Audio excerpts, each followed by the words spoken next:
All right, welcome in everybody to the deep dive. We've got a really fascinating one today. I think we're Yeah, going to be looking at Psalm 86. Psalm 86. Yeah, from the New Living Translation as it's presented on YouVersion. And it's interesting they call this a prayer of David. A prayer of David. Mm-hmm. And it's this sort of short, but just really powerful personal plea to God. Mm-hmm. It makes you wonder, like, how much can you really pack into just these few lines, Yeah.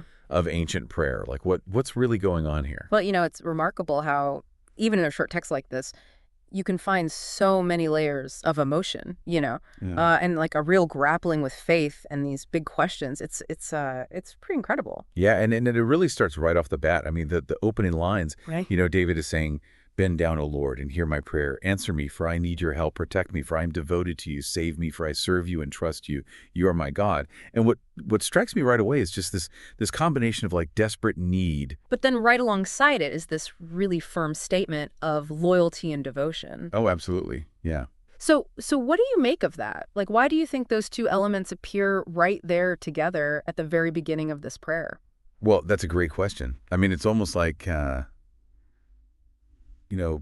maybe expressing that underlying trust and devotion, right? It's a way for whoever is praying this, the petitioner, I guess, to ground themselves, like almost a reminder of their relationship with God, even before they sort of lay bare, all their vulnerability. I see, It's yeah. like saying, okay, despite all my needs, like, this is who I am in relation to you. And that direct address, oh Lord, really drives home that personal connection. That's powerful. And then, we move on just a couple lines and verses 3 through 5, the tone kind of shifts a little bit. And he's asking now for mercy and even happiness, right? Be merciful to me, O Lord, for I am calling on you constantly. Give me happiness, O Lord, for I give myself to you. And then he goes on to explain why. He says, Oh Lord, you are so good, so ready to forgive, so full of unfailing love for all who ask for your help. So what do you think, like, what's the significance there of linking this constant calling on God, this commitment to God, with this expectation that God will then respond in a positive way? Well, it seems to suggest that there's this belief in this very reciprocal relationship going on. Mm-hmm. The petitioners isn't just sort of passively waiting around, right? They're actively engaging with God. They're calling on God. Yeah. And they're basing their hope, I think, on what they understand to be God's character, like Yeah. inherently good, forgiving, and loving to those who seek help, right? That makes sense. That makes sense. And then we get to verses 8 through 10 and things take this much broader turn. Yeah. David declares, no pagan god is like you, O Lord. None can do what you do. And then he's followed by this vision, this sort of, look ahead. He says, all the nations you made will come and bow before you, Lord. They will praise your holy name, for you are great and perform wonderful deeds. You alone are God. So this feels like a pretty big change in scope. Absolutely is. I mean, just thinking about the historical context here, in a world where there were so many different deities, right? To make this kind of forceful declaration that you alone are God, that wasn't just a theological statement. It was like a radical act of allegiance. Wow. It could have had some really profound implications, but it speaks to this belief in this one singular power beyond all others. Mm-hmm. And maybe even this vision of the future where that reality is universally acknowledged. Interesting, yeah. And then as we kind of keep moving through the psalm, we get to verses 11 through 14, and it seems to come back down to a more personal level as he starts facing these challenges in his own life, right? Right. And he says, teach me your ways, O Lord, that I may live according to your truth. Grant me purity of heart so that I may honor you.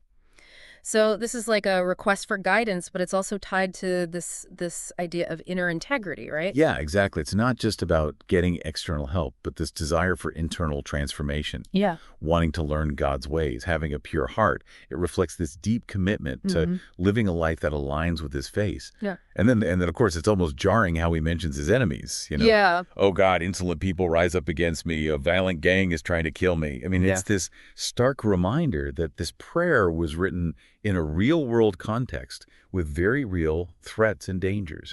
Yeah, that's a good point. That's a good point.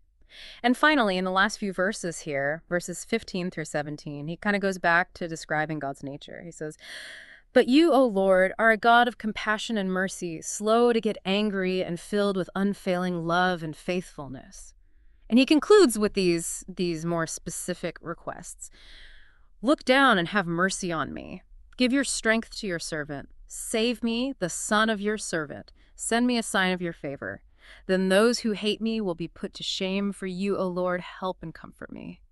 That plea for a sign is really interesting, don't you think? Yeah, I think it really highlights how human this whole prayer is, Uh-huh. even with this deep faith that's so evident throughout. It's totally understandable that when you're facing these kinds of challenges, you might want some visible evidence of support, like let them see that you're with me. Yeah, yeah. It's almost like he's looking for some reassurance, even though he's already expressed so much trust, right? Right, It's exactly. complex, yeah. Yeah, it Yeah. is. So, taking it all in, I think this deep dive into Psalm 86 shows us a prayer that's just this really amazing blend of, urgent need, but also this deep-seated trust, this Mhm. powerful understanding of God's unique place in the world, but also this very personal yearning for guidance and direction in his own life. Right. And that cry for protection when you're facing those real threats that we talked about. Exactly, exactly. And I think, what's so fascinating to me is just how much this ancient prayer still resonates with people Yeah. today. Like these Mm. feelings, right, of needing help or wanting to connect with something bigger than ourselves, of facing challenges and adversity. I mean, those are universal. Yeah, in They fact, transcend time and culture. yeah, you're right. So as we kind of wrap up here, I want to pose this to you and to everyone listening, right? Like, which part of this prayer speaks most to you right now? Good question. And what might that tell you about where you're finding strength or where you're seeking solace in your own life? I think it's really worth taking some time to consider. Thanks for joining me today. Yeah, thanks for having me. This was a good one. Absolutely. Absolutely. All right, we'll see everybody next time. See you later.